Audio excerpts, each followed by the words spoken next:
বিসমিল্লাহির রহমানির রহিম। আপনাদের মনে আছে কিনা আমি দেখলাম, লিমান আরাদা আই ইউতিম্মার রাদা, এ দায়িত্ব আল্লাহ বাবাকে দিয়েছে, মাকে দেয়নি। তো বাবার যেহেতু মেশিনপত্র নেই, এই জন্য এই দায়িত্বটা মা পালন করছে। এ পালন করার জন্য যদি মা বলে না আমি সন্তানকে দুধ দেব না, তোমার ছেলে তুমি দাও, বাবারই কিন্তু এটা দেওয়া লাগবে। বাবার নেই, এই জন্য যদি মা টাকা দাবি করে, সম্পদ দাবি করে যে আমার পারিশ্রমিক হিসাবে 2 বছর দুধ খাওয়ালে 2 লাখ টাকা দেওয়া লাগবে, এই বাবার তাই করা লাগবে। এটা মাইকে বললে ওদের কানে আওয়াজ যাবে, শেষে আমিও ধরা খাবো। কারণ আমার এই 20 দিন আগে একটা হয়েছে, যেভাবে চালাচ্ছে চালাক, ছাতা বলে আমি ধরা খাবো। কোরআনে আছে, এই জন্য আমি করলাম এটা। মেয়েরা যদি এখন বেঁকে বসেছে না, যেহেতু জানতাম না এখন জানলাম, আমরা আর স্তনের দুধ দেব না যদি প্রতিটি সন্তানের জন্য 1 লাখ করে টাকা না দেন। শেষে বিয়ে করায় দেশে বন্ধ হয়ে যাবে। আমি এ মাসলা আর কোনো জায়গায় বলবো না, তাওবা করছি, গোপনে বলা ভালো ছিল।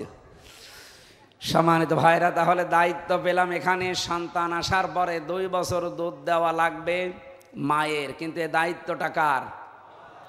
অবশ্যই আল্লাহর। কোন এলাকায় আসলাম গো?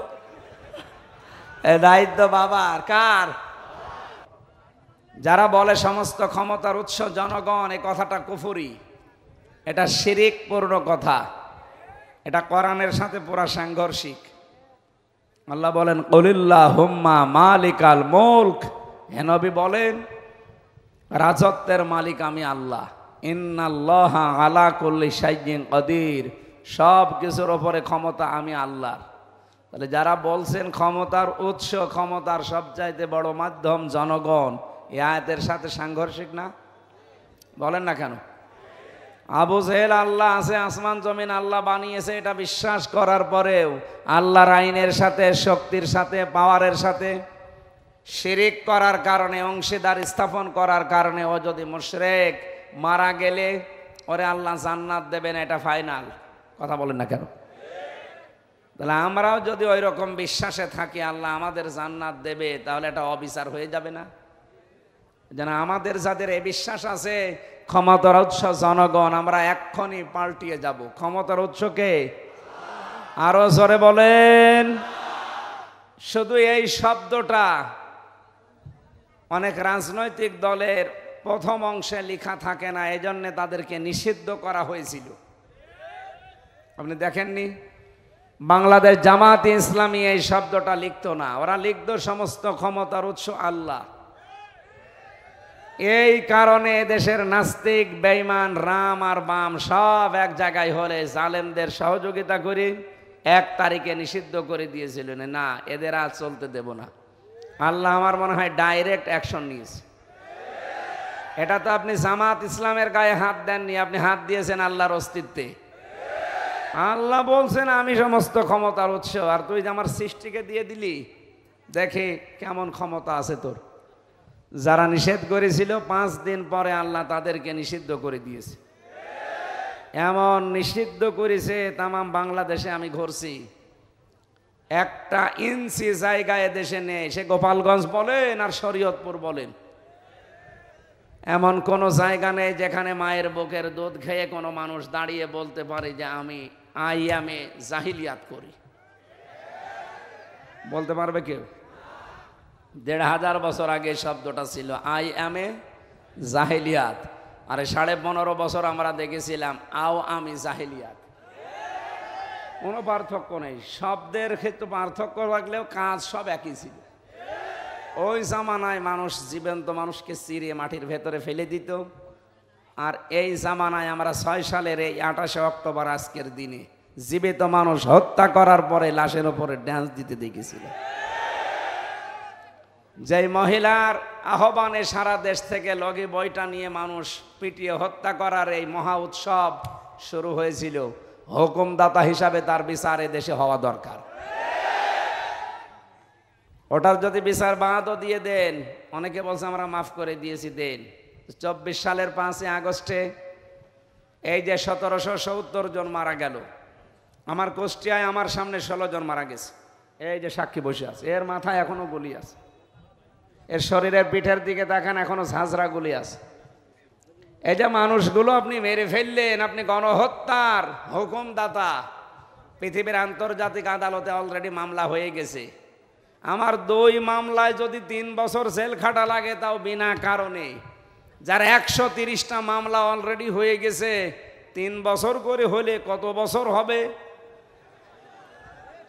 শেষে একবার কব্বরে যাবে, এরপরে আবার উঠবে, এরপরে আবার বিচার হবে। এই জন্য গণহত্যার সাথে যারা জড়িত, বিশেষ করে কতগুলো হত্যাকাণ্ড 2006 থেকে 2024 পর্যন্ত আমার এই যে সব রেকর্ড করা আছে মোবাইলে, এগুলো যদি আমার মনে হয় এই দেশের মানুষ একটু দেখে আর বোঝে, কোনো দিন এই সন্ত্রাসী সংগঠন যারা আছে তাদের উপরে সিম্পিতি আসবে না। এখনো অনেকে বলছে না এটা করা কেমন হবে। আরে ভাই, আপনার ছেলে যদি এরকম মরে যেত আপনি বুঝতে পারতেন। আপনার ছেলে যদি এরকম আয়না ঘরে থাকতো তাহলে আপনি টের পেতেন।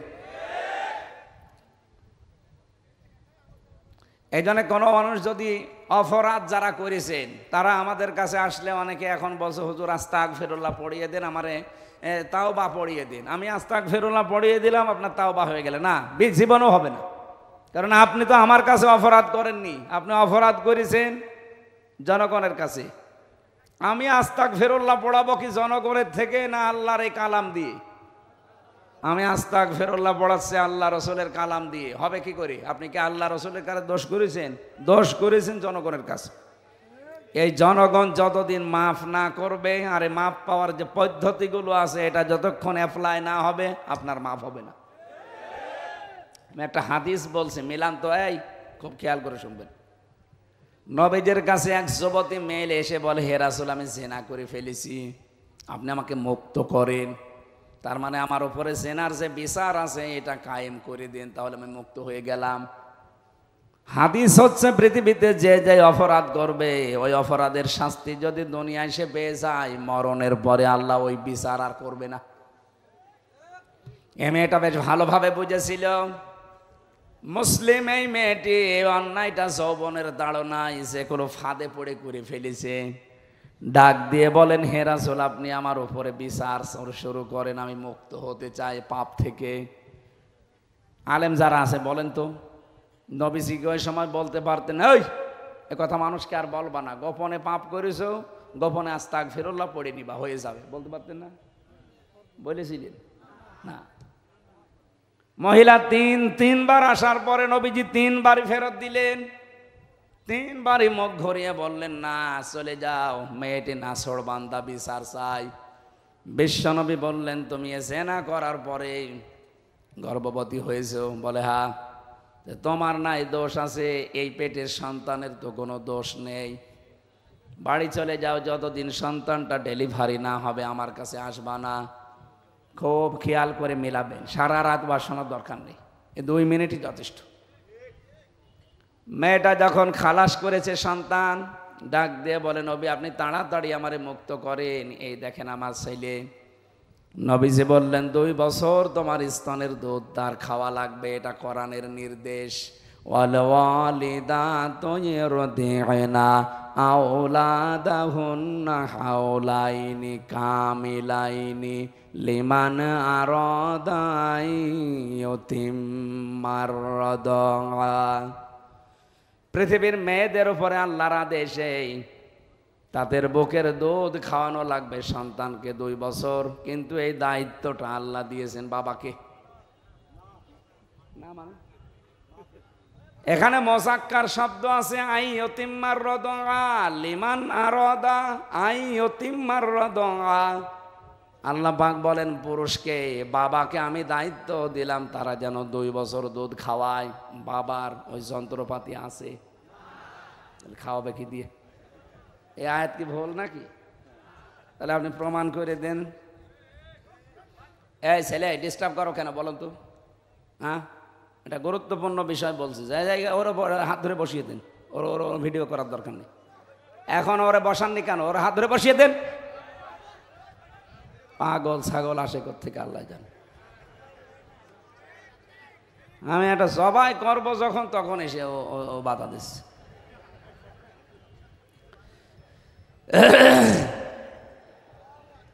কি বলতেছিলাম বলেন তো? আমার মনে আছে, আপনাদের মনে আছে কিনা আমি দেখলাম। লিমান আরাদা আই ইউতিম্মার রাদা, এ দায়িত্ব আল্লাহ বাবাকে দিয়েছে, মাকে দেয়নি। তো বাবার যেহেতু মেশিনপত্র নেই, এই জন্য এই দায়িত্বটা মা পালন করছে। এ পালন করার জন্য যদি মা বলে না আমি সন্তানকে দুধ দেব না, তোমার ছেলে তুমি দাও, বাবারই কিন্তু এটা দেওয়া লাগবে। বাবার নেই, এজন্য যদি মা টাকা দাবি করে, সম্পদ দাবি করে যে আমার পারিশ্রমিক হিসাবে 2 বছর দুধ খাওয়ালে 2 লাখ টাকা দেওয়া লাগবে, এই বাবার তাই করা লাগবে। এটা মাইকে বললে ওদের কানে আওয়াজ যাবে, শেষে আমিও ধরা খাবো। কারণ আমার এই 20 দিন আগে একটা হয়েছে, যেভাবে চালাচ্ছে চালাক, ছাতা বলে আমি ধরা খাবো। কোরআনে আছে, এই জন্য আমি করলাম এটা। এটার দায়িত্ব কিন্তু আল্লাহ মাকে দেয়নি, দিয়েছে কাকে? বলেন বলেন। এই জন্য ওই জামানায় যারা জন্মনিত বিশ্ব নবী সহ মায়ের দুধ কিন্তু তারা খেতে পারেনি। বেশিরভাগ তারা ধাত্রী মা, দুধ মা তাদের আলাদা ছিল। তাদেরকে দুধ মার কাছে নিয়ে 6 মাস, 1 বছর, 2 বছর এভাবে রাখতো। ওরা লালন পালন করে দিত, দুধ খাওয়ানো, প্রতিপালন করা। মাসে মাসে তাদেরকে টাকা দেওয়া লাগতো। মেয়েরা যদি এখন বেঁকে বসেছে, না যেহেতু জানতাম না এখন জানলাম, আমরা আর স্তনের দুধ দেব না যদি প্রতিটি সন্তানের জন্য 1 লাখ করে টাকা না দেন। শেষে বিয়ে করায় দেশে বন্ধ হয়ে যাবে। আমি এ মাসলা আর কোনো জায়গায় বলবো না, তাওবা করছি, গোপনে বলা ভালো ছিল। সম্মানিত ভাইরা, তাহলে দায়িত্ব পেলাম এখানে, সন্তান আসার পরে 2 বছর দুধ দেওয়া লাগবে মায়ের। কিন্তু এ দায়িত্বটা কার? অবশ্যই আল্লাহর। কোন এলাকায় আসলাম গো? এ দায়িত্ব বাবার। কার? বাবা যদি টাকা পয়সা খরচ করে হলেও দুধ খাওয়ানো লাগে, কাউকে ভাড়া করে খাওয়ান আর আপনার স্ত্রীটা খাওয়ান, টাকা পয়সা দিয়ে খাওয়ালেও খাওয়ানো লাগবে। কারণ এই হক আল্লাহ আপনাকে দিয়েছে, বাবাকে। কাকে? শব্দটা যেহেতু বাবা, মুজাক্কার শব্দ, পুরুষ, মহিলা শব্দ আল্লাহ দেয়নি। হ্যাঁ, মেয়েরা যদি এখন চালাকি করে নিজের স্তনে দুধ জমা রেখে সন্তানকে না দিয়ে বাবাকে যদি বলে ডানো আনো, তাহলে আপনার এই স্তন নষ্ট হয়ে যাবে। কারণ কোনো জিনিস এক জায়গায় জমাট বেঁধে থাকলে ওটা পছন্দ ধরে। দুধ আপনার স্তনে আল্লাহ দিয়েছে অনেকগুলো কারণ আছে, এর ভেতরে শুধু এটা দুধ না, এর ভেতরে মহাব্বত, ভালোবাসা আল্লাহ তৈরি করে রাখে। যে সন্তান মায়ের স্তনের দুধ যত বেশি পান করে তার শরীর স্বাস্থ্য তত ভালো হয়, রোগ মুক্ত থাকে, আর মায়ের সাথে তার ভালোবাসা বাড়ে। বাইরের দেশগুলোতে এই সিস্টেম নেই, এই জন্যে ওদের সন্তানের সাথে আল্লাহ মহাব্বত নষ্ট করে দিয়েছে। মুরব্বী হয়ে গেলে শেষ পর্যন্ত সন্তান আর মায়ের পরিচয় নেই, রেখে আসে বৃদ্ধাশ্রমে, মাসে মাসে টাকা দিয়ে দেয়।